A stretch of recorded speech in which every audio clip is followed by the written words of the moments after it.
Committee Chair Kalila Slater Harrington. I would like to welcome you all to the June 9th meeting of the Teaching and Learning Committee. If you have not done so, please mute your phone. Anyone who does not mute their phone may be muted by the call moderator or removed from the call. Additionally, please turn your camera off if you are not a board member or the CEO and her staff. I will now read a roll call of the board to identify who is present. Please identify yourself before speaking for the record. Recent graduate, Commissioner Chicas Guzman. Commissioner Kenyatta Bay.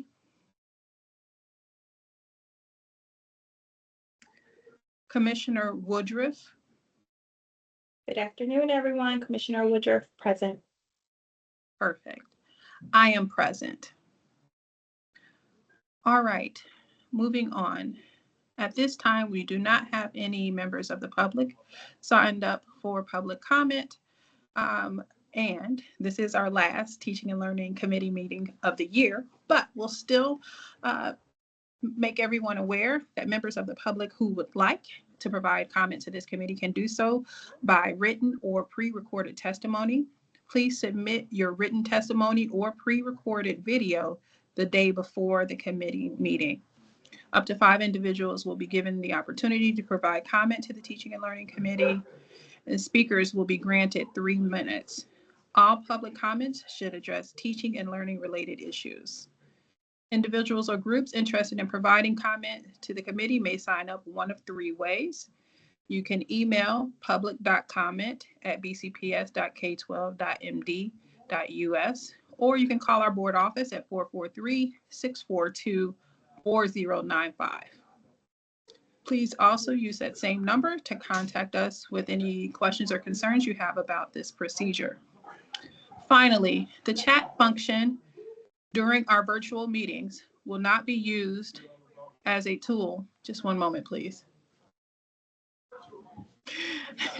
The chat function during our virtual meetings will not be used as a tool for gathering feedback or answering questions from the public.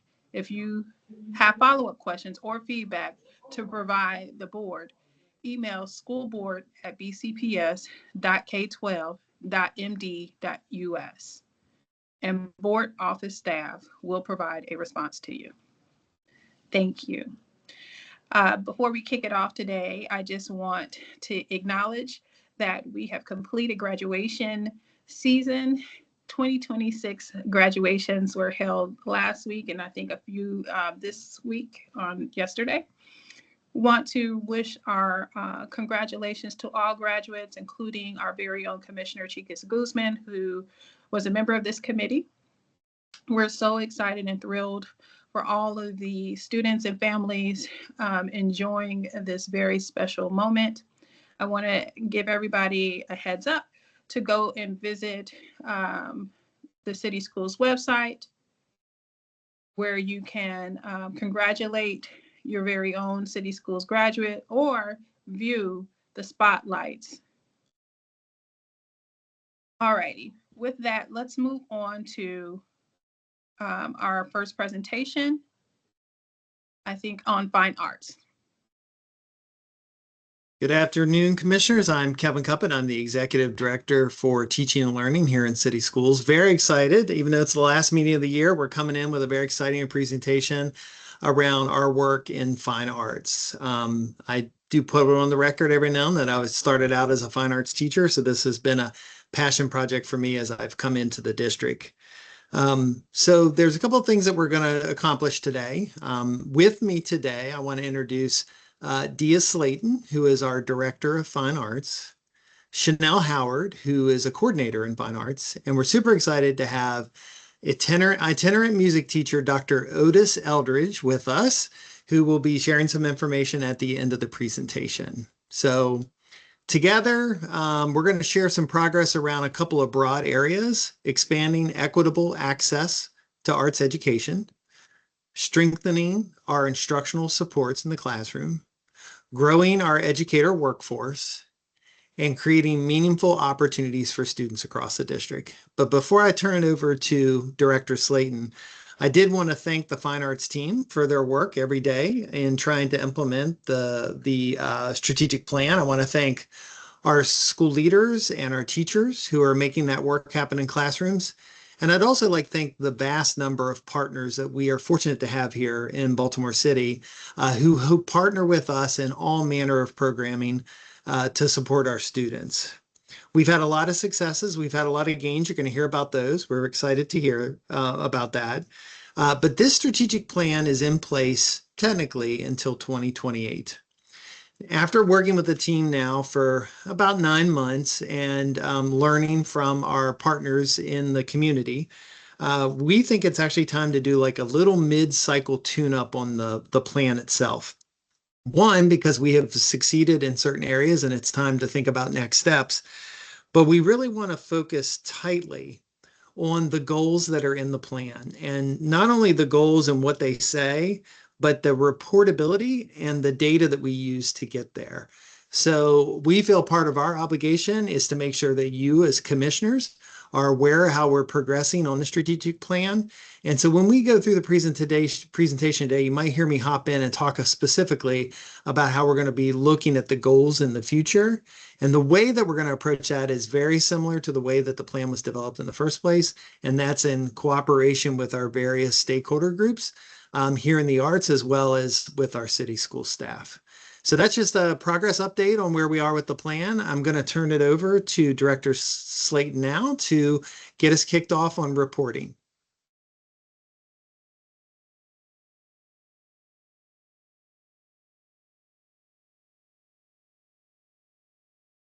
Let's see if Dia is there. There she is. I can't hear you yet though, Dia.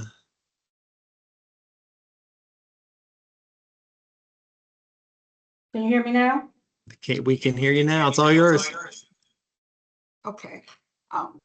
Do we share our slide deck or? Yeah, you guys should be sharing. Sorry about that.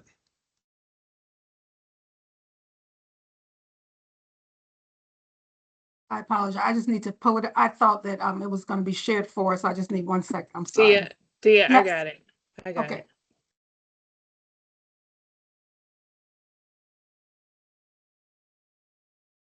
Thank you, Dr. Swinton Buck. Sure. You can go to the next slide, please. Okay. So today, our presentation is organized into 3 sections. First, we're going to review our strategic priorities and instructional access goals. Then we'll share updates on curricular supports, teacher development, student showcases, and arts integration. Finally, we'll highlight how our strategic investments are translating into real opportunities for students through instrumental music expansion and community partnerships. Next slide, please. Our work is guided by 7 strategic priorities that move arts education from isolated programs to a coherent district-wide system. These priorities focus on ensuring equitable access, strengthening curriculum and instruction, integrating the arts across academic content areas, building sustainable partnerships, supporting educators, securing funding, and using data to drive decision-making. Together, these priorities provide the roadmap for ensuring that every student, regardless of their school or their neighborhood, has access to a high-quality arts education. Next slide, please. So the dancer on this slide is from our dance symposium this in February. It was at Coppin State University, and we chose this slide because this dancer represents our why. Behind every data point and strategic goal is a Baltimore City student discovering confidence, discipline, identity, and joy through the arts. Today, you are going to see data and progress metrics, but more importantly, you'll see how those investments translate into meaningful opportunities and life-changing experiences for our students. Now, my colleague, coordinator Chanel, was going to take it away and share more about our instructional access goals. Next slide, please.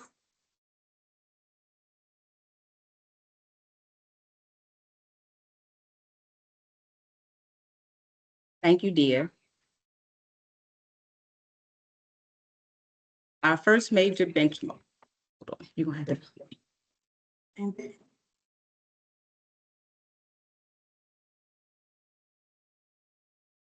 Can you guys hear me? Okay, I'll just use this one. Our first major benchmark focuses on elementary access. By 2028, every pre-K through fifth grade student should receive both visual art and general music instruction each year.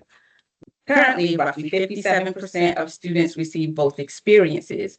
While visual art access remains strong at roughly 96%, music access currently stands at somewhere at 73%.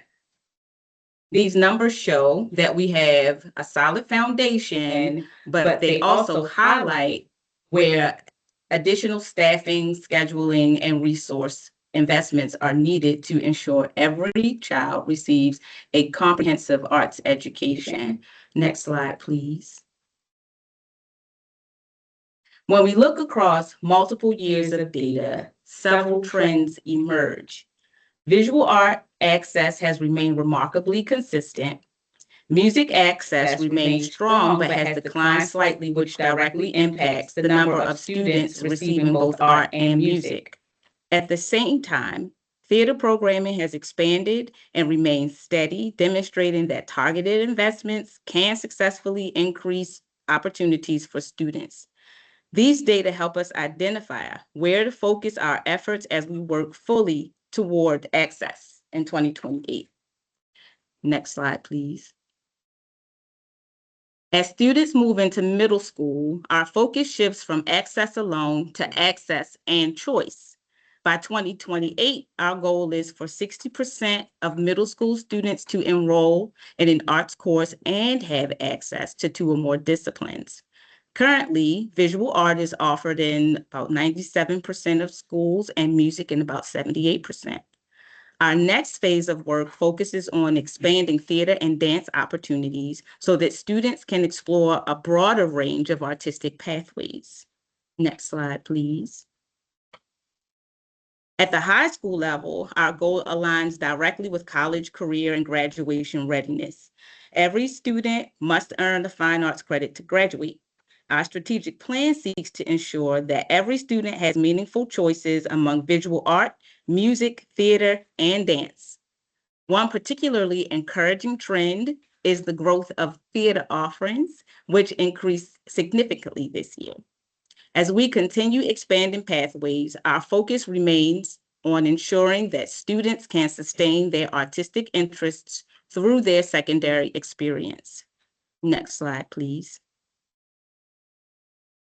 This chart helps us visualize where opportunities exist and where additional investments are needed.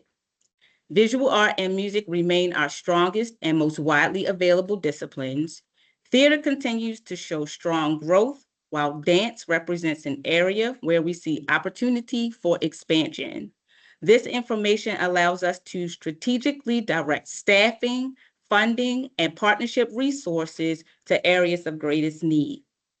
Next slide, please. One important measure of program health is whether students have meaningful choice. Currently, roughly 85% of middle schools and about 79% of high schools offer 2 or more arts disciplines. This tells us that most secondary schools have already established the infrastructure necessary to support diverse artistic pathways. Our goal is to continue building on this foundation until every student has access to multiple options. Next slide, please. Expanding student access begins with expanding educator capacity.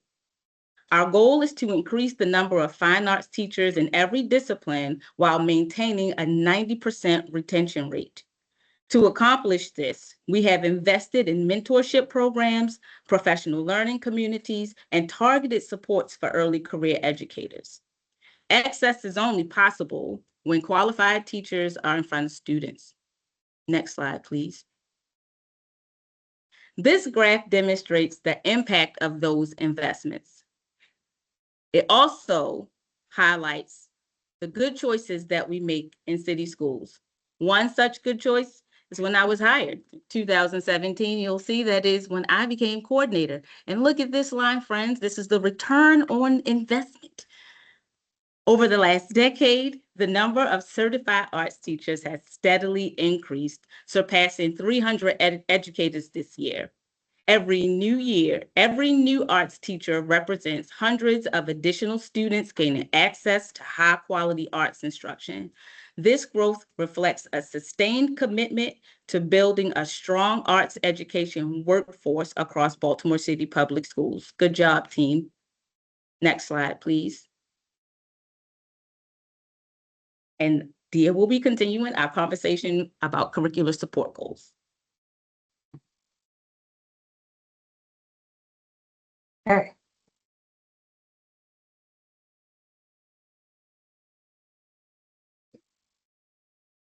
Thank you. Access and staffing are critical, but they are not the only part of the equation.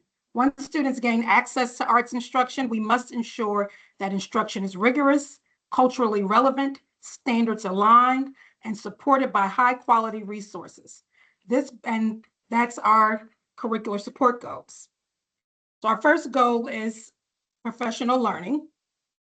And this goal focuses on strengthening instructional quality through professional learning. By 2028, our goal is to increase professional learning opportunities by 20%, with attention to disciplines that have historically had fewer opportunities, such as dance and theater. We want to ensure every arts educator has access to meaningful, discipline-specific learning experiences that strengthen classroom instruction. Next slide, please. This slide highlights that work in action. Through programs such as the Early Career Arts Teacher Fellowship, ORF training, Adobe certification, iPads in the arts, and partnerships with organizations like The Lyric, we are building teacher expertise across disciplines. These opportunities are informed by teacher feedback and identified needs. Next slide, please. Our second curricular support goal focuses on making student learning visible. In the arts, authentic assessment often happens through public performance, exhibition, and presentation. These opportunities allow students to demonstrate mastery, celebrate their accomplishments, and share their creativity. Next slide, please. Our spring music adjudication provides students with opportunities to perform in professional settings and receive meaningful feedback from experienced clinicians. This year, adjudication grew by almost 9%, serving 729 students and bringing us closer to our annual growth target. These events allow our large ensembles to perform on stage, refine their craft, and receive formal evaluations from regional music educators. Festivus Maximus complements this experience by providing performance opportunities for younger, emerging, and non-traditional ensembles, ensuring that more students have the chance to share their talents with a live audience. Next slide, please.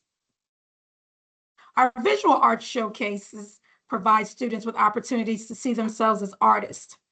This year, nearly 400 students participated in the For Your Inspiration Showcase at the Baltimore Museum of Art, with visitor attendance almost at 2,000. One example pictured here is a ceramic piece created by a Baltimore Design School student and displayed professionally at the Baltimore Museum of Art. For many students, this is the first time their work has been exhibited in a museum setting, a transformative experience that validates their creativity and their talent. Next slide, please. Our dance symposium and our film festival continue to expand opportunities for students to share their voices. This year, dance students participated in master classes at Coppin State University before presenting a culminating showcase. At the film festival, 37 student films were screened, and winning films were later featured at Artscape. These opportunities connect students' work to Baltimore's broader cultural community. Next slide, please. Our third curricular support goal extends the impact of the arts beyond the arts classroom. Research consistently shows that arts integration increases engagement, deepens understanding, and provides multiple pathways for students to demonstrate learning. Our goal is to make the arts a powerful instructional strategy across all content areas. Next slide, please. To support this work's sustainability, we developed the Arts Integrated Digital Resource Library. This resource provides teachers with standards-aligned lessons, planning tools, and professional learning modules that make arts integration practical and accessible across the district. And we did this in partnership with our friends at Arts Every Day and our friends in each content area. Next slide, please. Partnerships.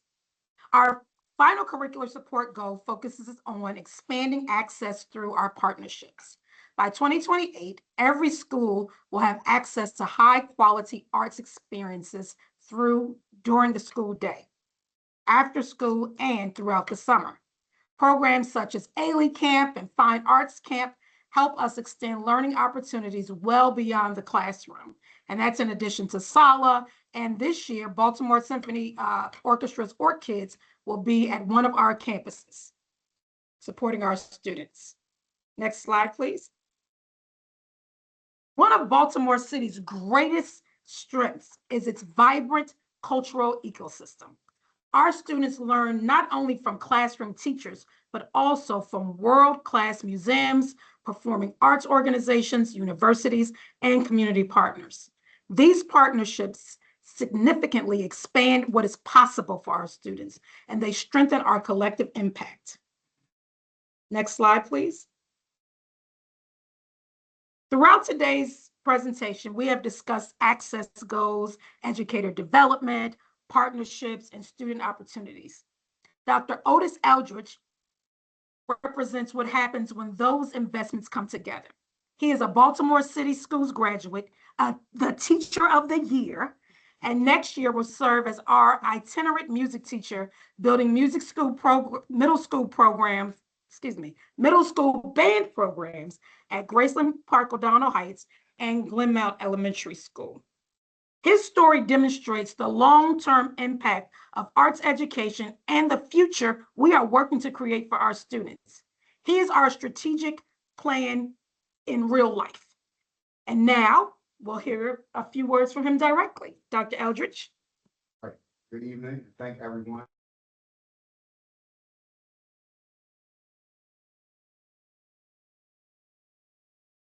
Dio, we're not hearing him right now. I can see him talking, but I can't hear him. Yeah. So maybe Dia, if you unmute and just turn your mic over to him.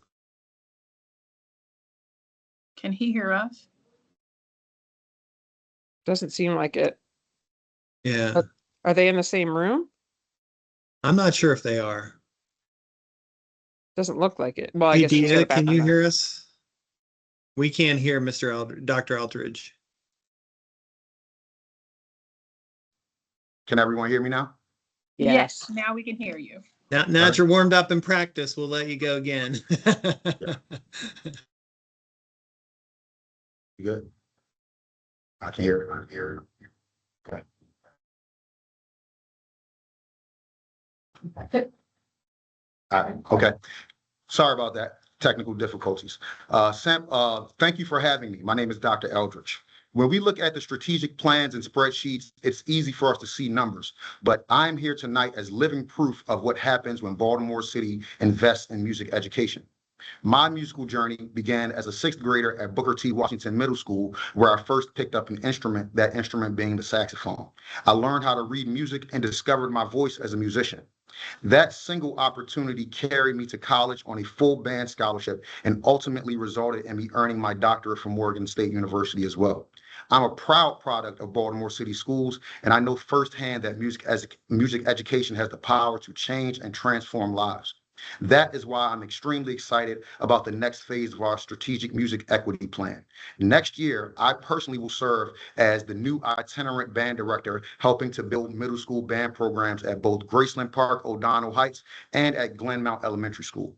Together, we will expand access to music, develop student talent, and create opportunities that have not always been available to every community. Access to the arts should never depend on a student's zip code. When we place an instrument in a child's hands, we are giving them confidence, discipline, belonging, and a pathway to future success. Thank you for investing in our schools and helping to ensure that music never stops playing in Baltimore City schools.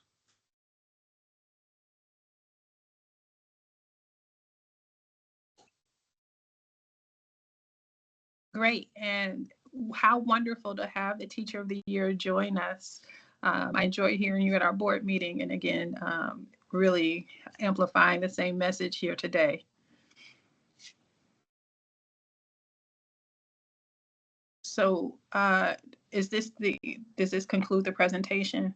I think we have one slide here. Dia, do you see the Save the Music slide?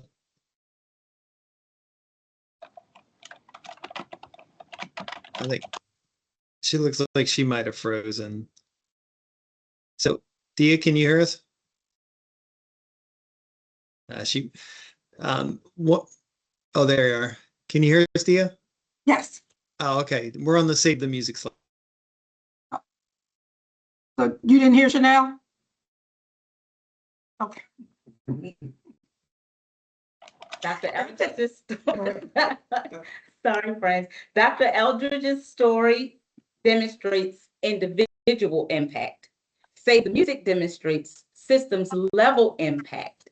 Since 2020, this partnership has helped provide more than 5,000 instruments, supported over 13,000 students, and funded 24 grants across Baltimore City schools. This is the birthday. That's what the kids say, this is the birthday. These investments are helping us build sustainable instrumental music pathways that connect middle school and high school opportunities and bring us closer to our equity goals. Our strategic plan is about far more than arts classes. It is about ensuring that every student has access to opportunities that help them discover their talents, develop confidence, express their identities, and envision their futures. The data demonstrates progress. Our educators and partners are expanding possibilities. And stories like Dr. E's remind us why this work matters. Thank you for your continued support of arts education in Baltimore City schools. We are glad you saved the best for last, and we are now happy to answer any questions. Great. Thank you so much for a wonderful presentation. Commissioner Scott Woodruff, I'm not sure if any other commissioners have joined. Any questions so far? Yes, a comment and a question. I want to just thank the team for presenting this afternoon. I learned a lot. I appreciate how you outline what your goals are, as well as kind of where you are to date in reaching those goals. My comment is, and you may already do this, but I learned of some city schools events that I'm just hearing of. And so as you all are having events throughout the year, please send the information to the board office to share with commissioners. I think it goes without saying that we love to be present if our schedules permit. And then my question is, when you talk about the professional development that you're trying to increase, is that related to kind of like the district focus professional development days, or does the fine arts type of support and training for those teachers come in other ways? It's a both and. Thank you Okay. so much for that question. It's both and. It's providing systemic professional development on the days that we have where we develop learning arts that blend what teachers need to know and what they want to know. And then through other systemic pathways, not necessarily on the systemic day, like our early career arts teacher fellowship that happens out of school time and not necessarily on school days. We also carry on through information that we get from end of year surveys that we send out to teachers. We provide professional development based on some other pathways and things that they want to learn more about as well. And another example of that is that a lot of times the arts teachers are what we call singletons. They may be the only visual arts teacher or the only music teacher in the school. And so what we did this year, and we're going to do it again next year, is partner with the PE teachers, the multilingual teachers, and other quote unquote singletons in the buildings. And we had a special symposium. And so we were able to bring all of those folks together and focus on some of the district priorities like the writing revolution and things that were specific to their content areas. But thank you again for that question. Thank you. Since we're talking about teachers, I'd like, Ms. Layton, I think you brought it up, how there has been an increase in certified teachers. So we've talked about, getting the teachers. How are we doing on retaining them? So what is our current retention rate, and which disciplines are we having the hardest time filling with a certified teacher?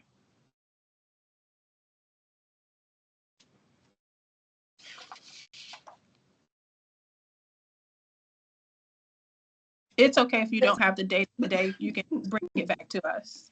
Yeah, our retention data, that is something that we are currently tracking. We didn't get that number in enough time to present for today, but we will have that the next time, and we can also send it. So we can talk. What, Diane? We talk about. Go ahead. No, you go. So the MSDE actually helped us with the theater pathway. Last year, certification opened up from K to 12, where it used to just be 6 to 12. So that has helped us to be able to recruit more theater teachers. We also have our early career teacher fellowship that Chanel mentioned earlier. Those teachers are matched with a mentor teacher. They visit their mentor teacher throughout the year and vice versa. They meet on Saturdays. Dr. Eldridge was actually a mentor. And that just is an extra layer of support. And they get to talk about things from lesson planning to observations to just being a teacher in the classroom. And we wrap around them for their first 3 years of their career. That's one of the strategies we try and be intentional about to help retain teachers. We also, through some of the partnerships that we have specifically with Arts Every Day, we do some off the books social gatherings for teachers that just allow them to be people in the space and not necessarily educators. So we've seen that when we gather together in that way to just build community, that's also helping retention. It helps people find their people, so to speak. Yeah, absolutely. I love building community. And I think that is a great way to retain teachers. Okay, I have a couple of more questions. Commissioner Scott Woodruff, did I cut you off or are you done? Okay, great. And we may need to loop back around on this one. So if you need to provide a response in writing, please let me know. You all have done an extraordinary job increasing access. I love to see the number, even though it had a slight decrease, but access from pre-K to 5 has been improving. I think last year it looks like it went from 61% down to 57%. And in this environment, I can understand maybe some of the reasons why that might have happened. What I'm concerned about, though, is looking across our district at how many students. So we have not schools, but students. How many students currently have access to at least one arts discipline? And what I'm looking for now from an access standpoint is looking at the balance, right? Those young people who don't have access to at least one arts discipline, and what can we learn about that from a race, neighborhood, or school type, so that we can make sure from an equity standpoint that we're ensuring that those who need the most get the most. And while I get the sense from your presentations that is your same kind of point of departure, I want to make sure that that's bearing out in our data.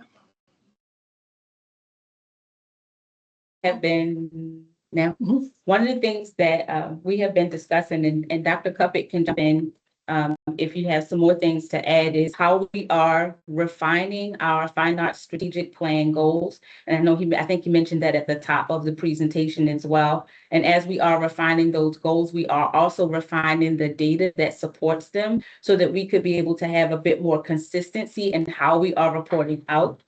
So in our next presentation, when we have the opportunity to speak to you again, you'll be able to see how all of our things, all of the data is speaking the same way. So we'll be looking at it. The things that we should be looking at by school will be aligned to those goals, and the things that we should be looking at by student will be aligned as well. Great. I love to hear that. So I'll look forward to that. I think, Dr. Cuppet, my last question might be for you. And as we're looking at, I see that there's an arts integration and, to improve learning, which I love to see. I feel like our young people learn best when we blur the lines and show how, I don't know, fractions are related to music or things of that nature, or rhyme helps learn, or singing helps literacy. So I'm interested in learning how that's bearing out again with the data. How are we measuring the impact of arts integration on academic outcomes? So first of all, I'm glad to hear that you agree that this kind of connected approach to learning is really good for kids. It's a way for them to build knowledge and understanding, which helps them in all their other content areas. So as far as the measurement of it, the challenge you have with measuring anything in education is how do you attribute it to this one thing in particular? So we don't, for instance, have a group that we look at that is using arts integration as defined by this at this level of intensity across this many content areas for this period of time, and compare that to a group of teachers or students who are not experiencing that. We don't have a protocol set up to do that type of research. And so the information we most likely would get back if we would reach out is to, in those classrooms where teachers have been using the resources that we've created, are passionate about that, what are they seeing from an anecdotal perspective? Like, how are kids engaging? Do they see engagement levels increasing? Do they see kids making connections? Because really to attribute it to arts integration would require, a graduate level study at a minimum. So I think we could certainly capture some voice, not only from the teachers who are doing this work, but maybe the students in their classroom. And I think that would give you some experiential information about how students are feeling about these things. But there isn't any kind of set data monitoring and study research question around it. But I'm sure the fine arts team could work with those folks that are out there doing the work and be able to get you some information on how kids and teachers are feeling about it. Sure. I think that I can surmise what, those stories might be beautiful stories. I should also be transparent in that my daughter goes to an arts school. So I see the impact of arts integration every day when she comes home. So I don't want to send you on that as an action, but I think it could be, it could strengthen this story that we're trying to tell around fine arts. If we look at our pre-K to 5 who have both music and visual arts, to see how, compare their outcomes to perhaps a school that only has one and maybe a school that doesn't have any, to really bolster the story that you're telling here, because I think that it is a significant one and an impactful one. Again, with diminishing resources and capacity, I certainly don't want to send you off on any unnecessary actions. What I'm looking for is just the ability to strengthen and amplify your story. Yeah, so I think your discussion around this sounds like, what's the correlation? So what's the correlation between, and do we see a correlation? That's something I could certainly explore, is what's the feasibility of getting that information? Yeah. And listen, I know correlation, like there's so many contributing factors. Again, just looking to strengthen the story. Thank you so much for this presentation. I heard you say we saved the best to last. It is one of the best, so thank you. Thank you. Appreciate you all for this fantastic presentation and for bringing the Teacher of the Year to us. I just enjoy hearing him speak and hearing his testimony. With that, I'm going to have to move us on to keep us on time, on to our compliance report. Who will be presenting on board policy JJJ? Commissioner, we are here. How are you? This is Sonia Goodwin. Hi, the Executive Director for Whole Child Services and Supports. And I am actually joined by our specialist in the area, Christopher Razor. He's on here as well. Okay. Good evening, Commissioner and board members. Good evening. Good evening. Did you want to talk us through, or did you just want to field our questions? So whichever way you would like for us to do it, we can. We were asked to come on today, and we know that you had the compliance report. So I wasn't sure if you wanted us to start off, or if you just had some questions for us for some areas that you wanted us to clarify. If you can just momentarily take a beat to give context to everyone on the call today about what this compliance report is about. And I do have questions following that. Okay, great. I can start off, and then I will let Mr. Razor jump in. So over the past years, we've been making sure that we wanted to increase the access and participation for extracurricular activities.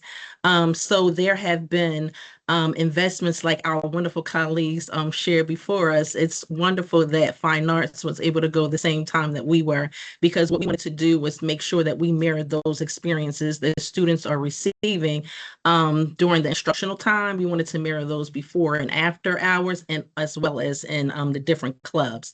So with the JJJ, policy JJJ, this currently allows our principals to determine whether academic eligibility requirements are needed for participation in extracurricular activities. And we wanted to make sure as we go through and we provide these opportunities for students, that we also make sure that we are in alignment with our current policies, the way they are written, and to see if any adjustments are needed.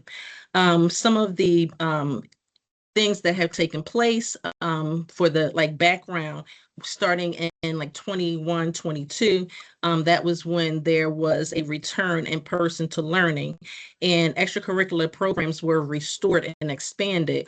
We know that that helped to support with the engagement of our students, and we wanted them to feel comfortable. We wanted them to be creative, and we wanted them to be able to be themselves, and to bring out all of those wonderful creative items. We've made a major investment through ESSER and the ARP funding that supported the increased enrichment, extracurricular, and extended learning opportunities focused on student engagement, belonging, and wellness. Another piece that I wanted to definitely highlight is the academic and schools offices. We made sure that we came together to look at the different experiences that students were receiving, so that it could be experiences that students wanted, and as well as new experiences that we were providing for them. In May of 2023, there were revisions done to JJA, and that is for our student organizations and equitable access. And we did those because we wanted to make sure that we were minimizing the participation barriers and recognizing the positive social, emotional, and academic benefits of extracurricular involvement. Then we wanted to make sure that it was accessible to students. So we focused in the next year on student rights and responsibilities. And we do have a handbook that is accessible to students.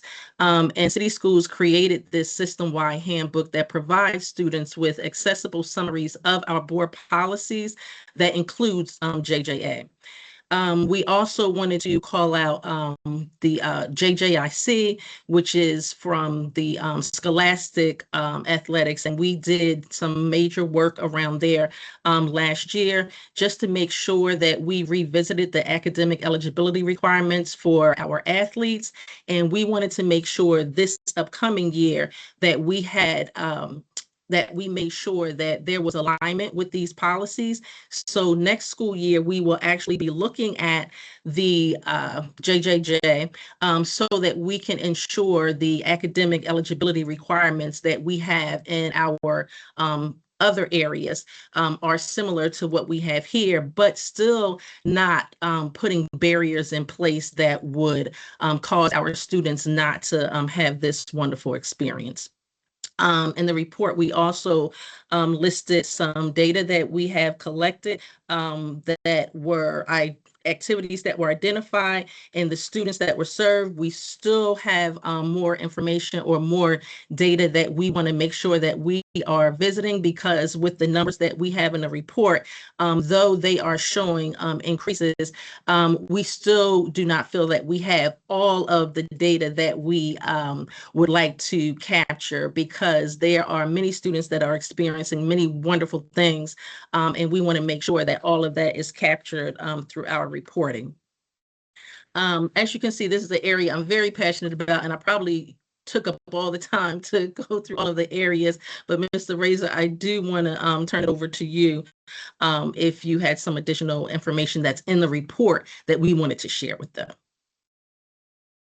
Thank you, Edie Goodwin. This is not in the report, but I want to echo your gratitude to the Teaching and Learning Office, particularly the Office of Fine Arts, for assisting in the collaborative effort of identifying both enrichment and extracurricular activities in some of our schools. We appreciate it. Great. Commissioner Scott Woodruff, do you have any questions? I'm still formulating them. So if you wanted to jump in, I'll follow up if I have any. Sure. So I want to make it clear. So this compliance report and this policy is largely around academic eligibility for extracurricular activities. Yes. And I am all about increasing access to make sure that all students can participate if they so choose in sports. So I love to see the growth between 82 activities serving 1,600 students to now 186 activities serving over 5,000 students. That is wonderful. What I don't want to send a message is that we've abandoned academic eligibility. And so I think it's important that we're sharing that balance, right? That we still have very high academic expectations for students, but we are also committed to increasing access.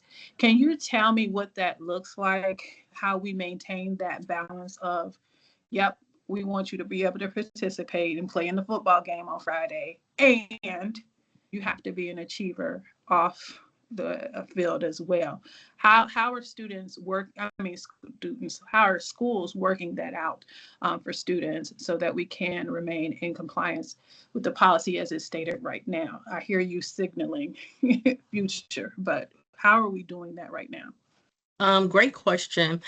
So currently, schools or our principals are allowed in grades 6 through 12 to determine whether or not academic eligibility requirements are needed for participation in extracurricular activities. And so they're looking at grades, GPAs in high school, and other locally determinants to work in the different factors that should play a part. But what we realize is that it needs to be streamlined across the district. And so that's why we're opening the policy, so that we're able to make sure that all of the approaches that are being taken, they are equitable. Students do understand the importance of their grades. We have been met with much success when it comes to our athletic piece. And so we do know that it does work. It does encourage students, and it does keep them on track. But we also will couple it with like that academic academic support to make sure, like, if it has to be a part that talks about academic probation, where where we actually go in and we provide supports for the students so that they can reach the level that we're asking them to. We have been met with a lot of success with our athletic piece to show that the students that are participating in these different activities, that it is working in our favor, and they are outperforming in like areas such as attendance. And so we want to make sure that we're able to do that same piece for the extracurricular, to let them know how important it is, and also letting them know that academics has to be the number one priority, and that it cannot be separate. Okay. I'm concerned about the localized decision making, because that allows for subjectivity. So I'm glad to hear that we'll be revisiting this and you'll be routing this through the policy committee for that, because I very much think that the practice needs to reflect, or the policy. And Yes, Commissioner, we're in total agreement. And we wanted to make sure that it's not just us making the decision. We will be at the table with our academic team as well as legal, but we're also going to have groups where we're receiving feedback from all of our different stakeholders. Very good. Very good. Before I close this matter out, Commissioner Scott Woodruff, do you have any pressing questions, or would you like to provide any in writing if you have any? I do, if you can just talk, I'm trying to get clarity on and understand like the annual end of year survey process. I see that they said there's like an absence of that. And so but there was a pilot of it in this school year, which is what is outlined in the report that we have. Are you suggesting to bolster that a bit more in terms of the data that is collected during the end of year process? Is that what's on the table, or is there something else? So we do want to make sure that the data that we are collecting is accurately picking up what experience the students actually have. Okay. I know that we may have focused a little more on making sure that students had accessibility, and we wanted to make sure that we were expanding that, but we also understand the importance of making sure that the survey is collecting all of the data so that we can see by grade band how experiences are being received, or the experiences are being or how the activities are being experienced by our students. So yes, we do understand the importance of the survey, and we do want to make sure as we are going through and we're collecting this information that we were collecting accurate information. So we do have a tool that we are currently using, and we just took the other things that we were doing from before and we just revamped it so that we can pull it all together, so that everyone was we were picking up all of the same data in the same location, so that we didn't have to go to different places to actually find how students were experiencing it or what they were actually experiencing. So we have one tool now. Mr. Razor, could you just tell them about the collection tool that we currently have? And this is, just like I said, something where we just pulled all the things together that we were already looking at in the different tools, so that we can have it in one place. And we are now collecting the information from the schools in the exact same way, so that they will be able to share, and we'll be able to have even more robust data for the commissioners to look at. Perfect. Thank Absolutely. you. Thank you so much. Very quickly, because I do not want to take too much additional time. What Edie is talking about is a programming collection tool that we developed, where schools are able to go to a specific tab identified by their CLN, and then complete a table which includes any clubs or activities currently in their school, the email address for that advisor, a checkbox for grades participating, as well as the days that these activities occur. We get all the way down to the number, as well as how long the activity is taking. For example, is it 45 minutes? Is it 60 minutes? Is it 90 minutes? And then we also identify how many students total are participating. And then finally, there's a checkbox to confirm whether or not this has an academic requirement. And as Edie said, that is to give us the opportunity to be able to deliver more accurate information as we continue to both look at the policy as well as deliver compliance reports moving forward. Thank you so Thank much. you for, thank you. Thank you. All you. righty. I think we'll look forward to this coming through policy and to see what you come up with. And again, this consistent data collection and more objectivity with the application of the requirements. Thank you so much. And with this, we're Thank going to you. move on to our, thank you. We're going to move on to our procurement agenda, which is quite substantial. And I will need to step away for a moment. So Commissioner Scott Woodruff has graciously agreed to lead this portion of the meeting.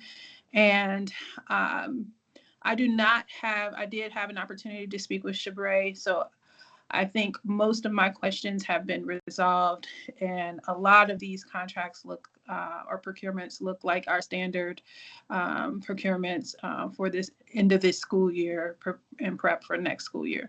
So with that, I'll hand it over to Commissioner Scott Woodruff for any questions you may have or for staff to kind of highlight any procurements that commissioners need to be aware of or that might strike our curiosity. Commissioner.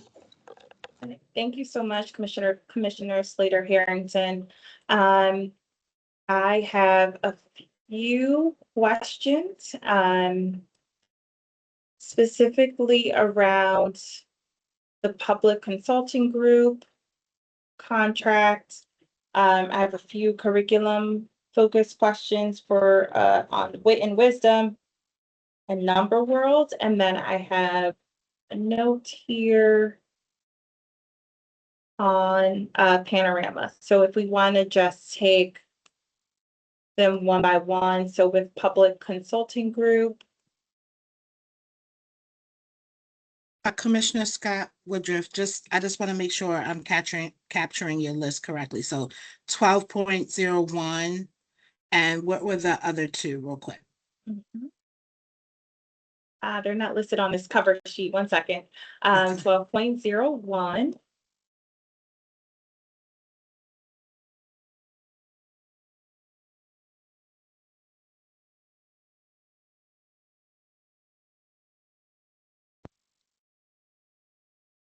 .04. Okay, Panorama. Okay. Yes, and then 12.05. Great Minds, PBC. 12. No.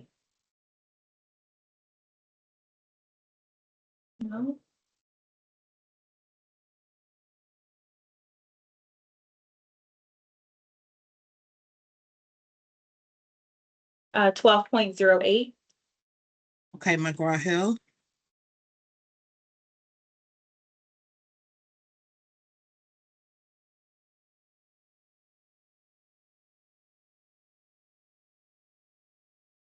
Um, 12.09. IMSC, Institute for Multi-Sensory Education. Okay.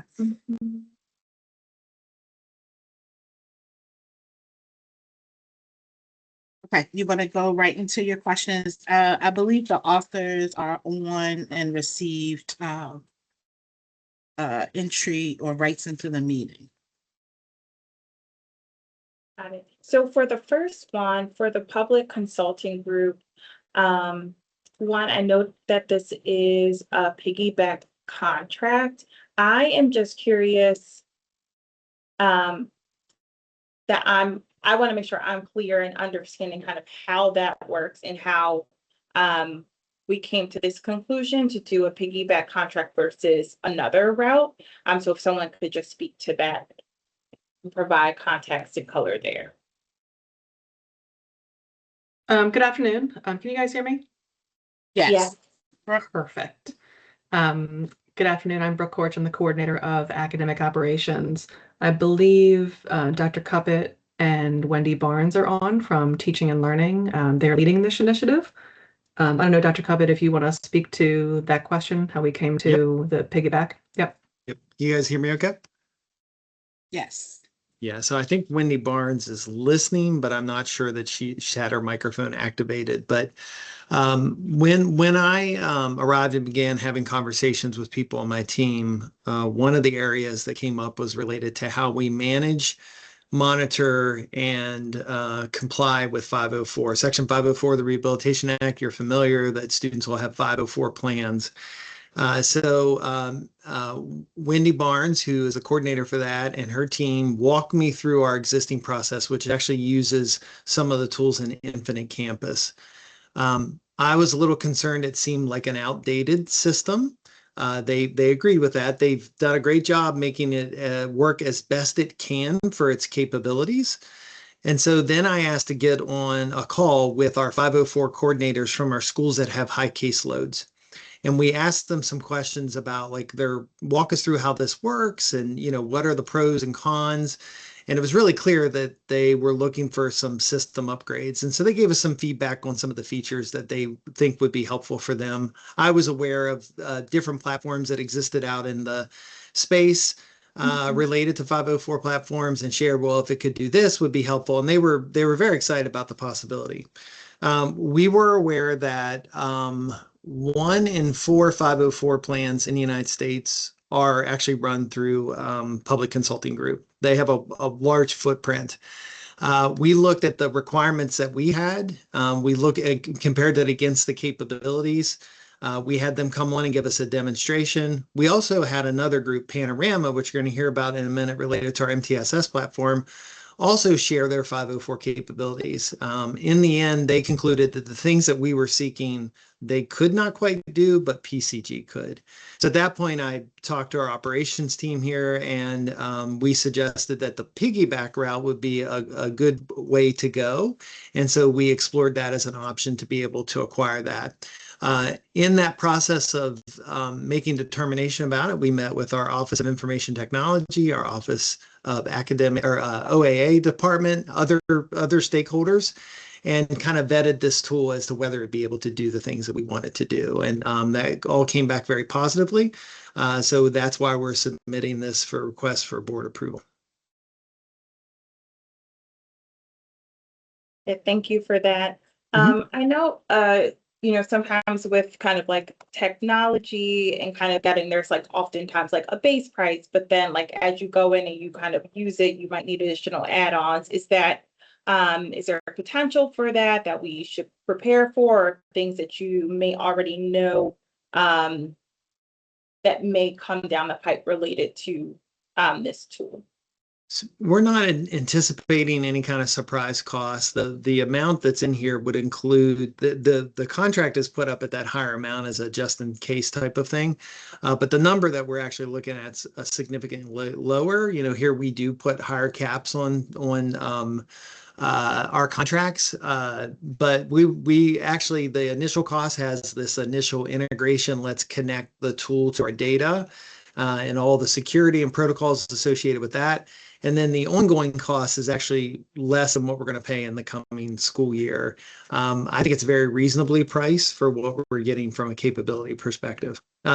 When we started to share, here's what we think is coming pending board approval, those 504 coordinators are quite ecstatic that it would be able to do some of the things that it'll make the work much easier. The fundamentals of 504. I will tell you, there was one of the 504 coordinators I talked to said, the current process, as good as I've tried to systemize my work, and she had a lot of individual strategies to do that. She goes, as good as this is, I really wish this took a whole lot less time making the forms, invites, so I could check on the students and be connected to them. And that was very compelling to me, that this would be allow these 504 coordinators to do the functional work, the administrative stuff in much, much less time, and then do the substantive work with kids, with teachers. And I think it'll be a real upgrade, but we're not anticipating any kind of major cost changes. Okay, thank you. And we don't, I don't need the details of this here. I think it might be helpful to kind of get some of this next information in writing. And maybe this also connects to Panorama. I think for my question for Panorama is really if I could just get a global understanding of what that item is. But then my larger question is kind of like with any tool, like you mentioned, that particular 504 coordinator speaking to how that might, how that will definitely alleviate some challenges in their work and workflows and be able to allow for more dedication of time with students. My question is,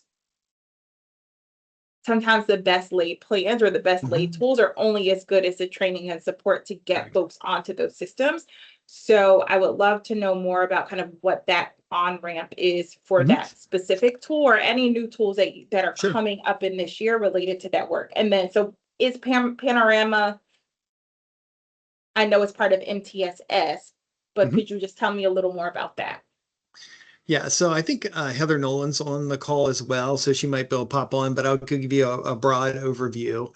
Panorama is an MTSS platform. It's a place where selected student data that we identify would live for schools with the idea that they would have easy access to that data to really start planning on how to give kids the help they need when they need it. And so within that data, they would use Panorama to help move their MTSS processes, identify students, identify the types of interventions that would support them, ranging from what we would kind of call intervention light, which is maybe something to support a group of students who were close to the grade level standard, all the way up to significant interventions, which you're going to see also on the procurement. You asked some questions about number worlds and our work with MC.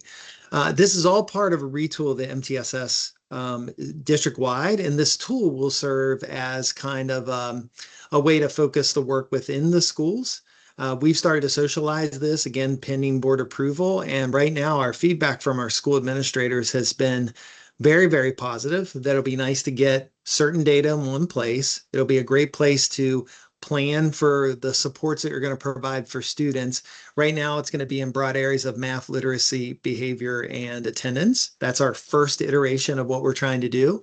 But the other thing it'll allow is the schools will be able to monitor the progress of those. There's actually an in-progress or in-tool progress monitoring, so we can keep track of that. That'll increase visibility at the school leader level to see what's happening with students. It increases our visibility here. And the goal would be that we would build on that kind of data ecosystem within Panorama to continue to meet the needs that we see with schools. Actually, Heather and I spent about an afternoon with 3 of our school leaders representing the K through 12 space and just really had a long conversation with them about here's what we think the tool can do. What's your thought on that? And then how should we roll this out? So they gave us a lot of really good advice about professional learning should really be tied to the individual based on what their job is. So what do we need to build the capacity of for a school leader that might be different than the person who's writing the intervention for the student, say a coach or a literacy lead or our new academic intervention leads, whatever it might be. And then what do we need to have available for other stakeholders? And how do we make sure that professional learning is tied to the jobs that they have to get done because it's highly relevant to them? And so we have been now in multiple months of meetings with our Panorama professional learning team, just like we've been in conversations with the technical team that's doing the data and the strategic team with how we roll things out. So the PL, Heather, do you want to have any additional conversation around these? Thank you for the question. I'm Heather Nolan. I'm with the academics office. A couple of things that I just want to highlight. Our Panorama contract, our initial contract to utilize the student success platform was approved in the fall of this year with the initial idea that we would start with a subset of schools that we were seeing had higher rates of disproportionality.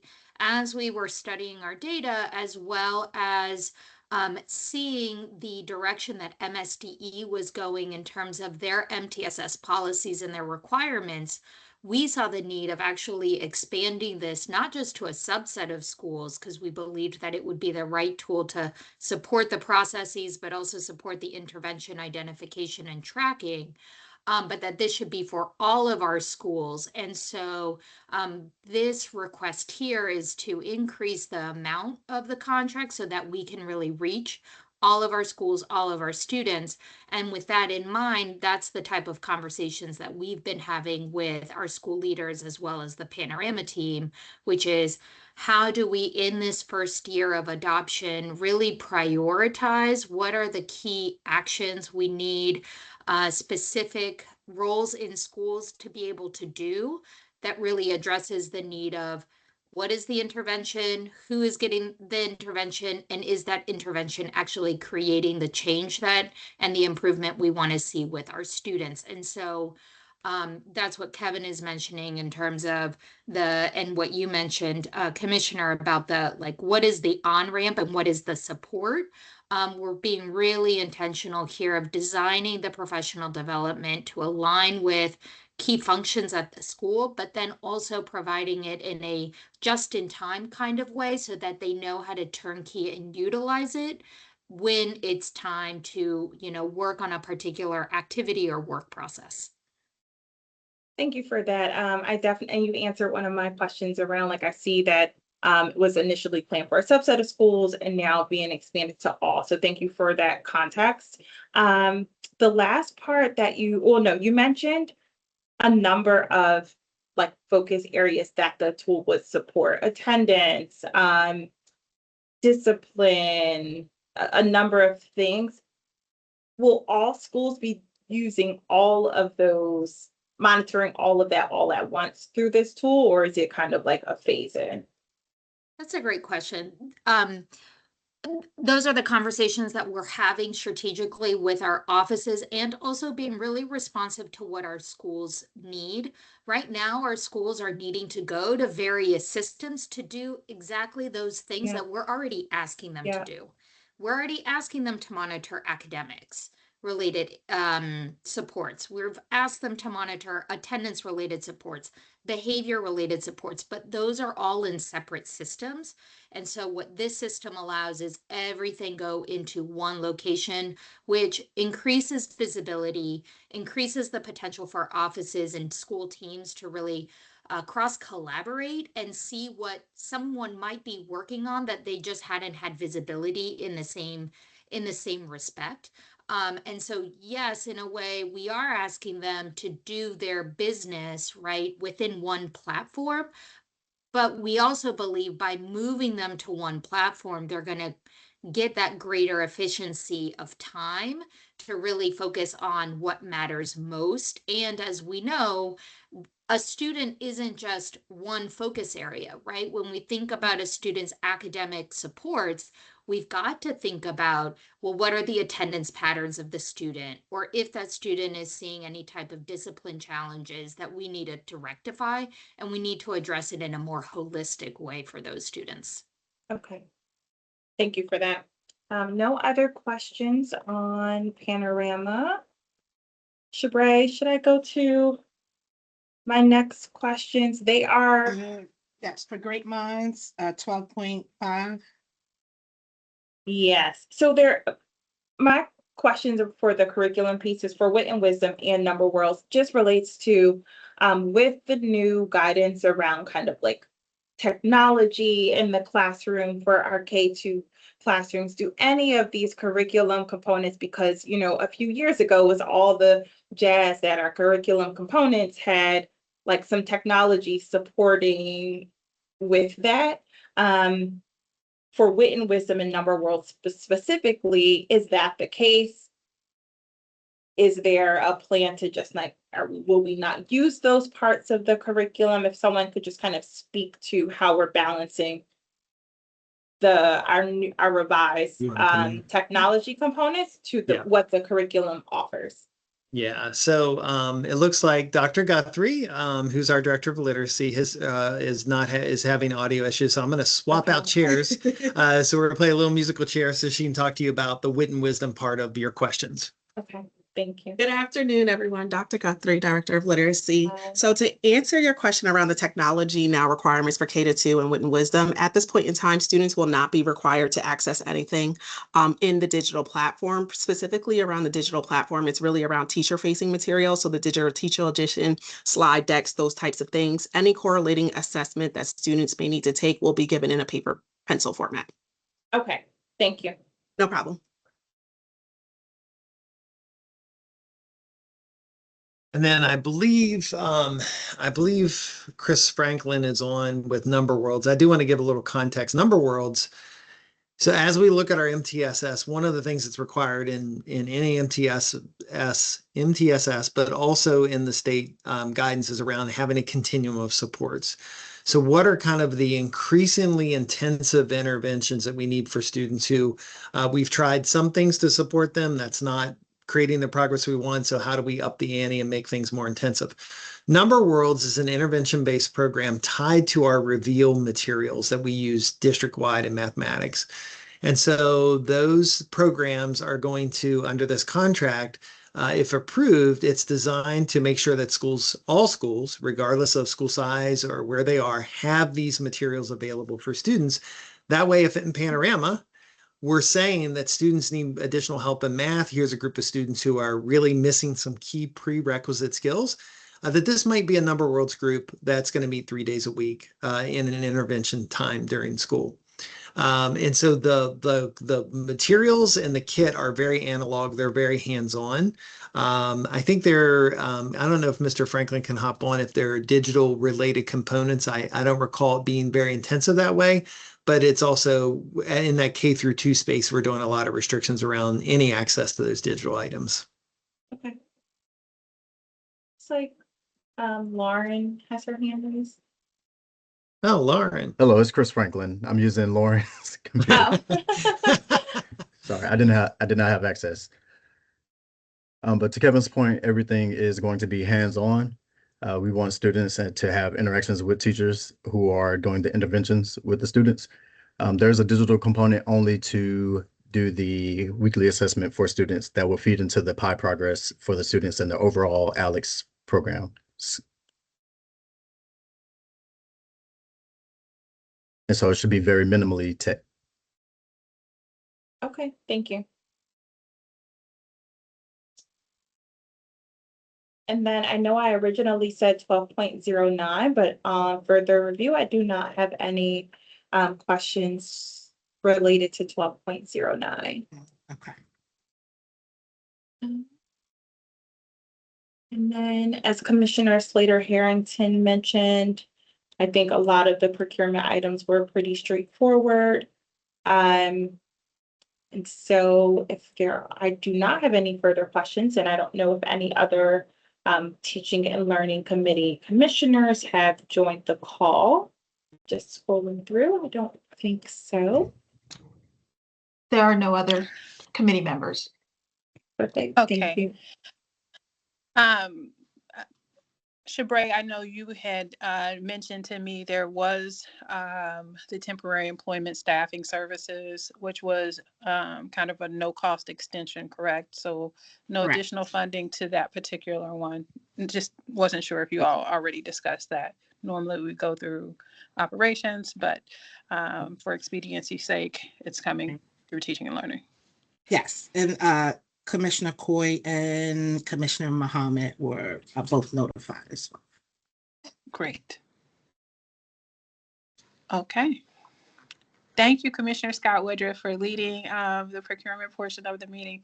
That's quite, could have been like the most heavy part of the meeting with so many procurement items. Thank you. All righty. No public comment has been identified. So we've already discussed that at the top of the meeting. But here we are at our last Teaching and Learning Committee meeting for this year. Thank you to all of the staff and all of the leaders who have toiled to make sure that we had robust presentations and could truly dive deep in areas of teaching and learning. We look forward to next year where we'll be diving back in and looking for even greater presentations and conversation that leads to improved outcomes for our children.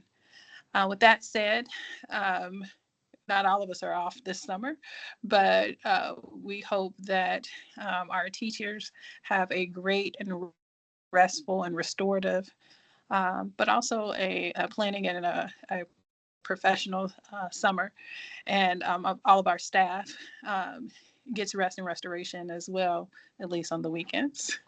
All righty. It's been a pleasure serving this year as your chair of teaching and learning. And with that, we'll adjourn our final meeting of the year. Please be on the lookout for our new calendar for the new school year in the late summer, early fall. Meeting adjourned. Thank you.